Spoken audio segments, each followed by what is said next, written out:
महाराष्ट्रात मान्सूनची पुढची वाट खडतरच. अनेक भागांमध्ये 19 जूनपर्यंत उष्णतेच्या लाटा.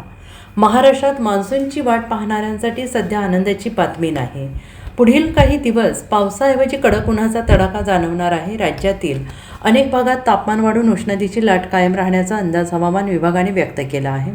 हवामान तज्ज्ञांच्या मते समुद्रातील बदलांमुळे अल निनोच्या प्रभावामुळे पावसाची गती मंदावली आहे. त्यामुळे यंदा जून महिन्यात अपेक्षित पाऊस पडण्याची शक्यता कमीच आहे.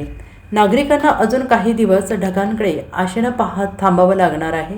राज्यातील अनेक जिल्ह्यांमध्ये पुढील 2 ते 3 दिवस उष्ण हवा, दमट वातावरण राहील. काही भागात ही उष्णतेची लाट 19 जूनपर्यंत टिकू शकते असा अंदाज वर्तवण्यात आला आहे. त्यामुळे उन्हाचा त्रास अधिक जाणवण्याची शक्यता आहे.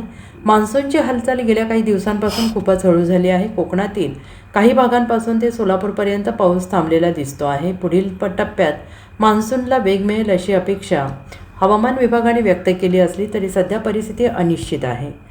Bureau report, SPN Marathi, Mumbai.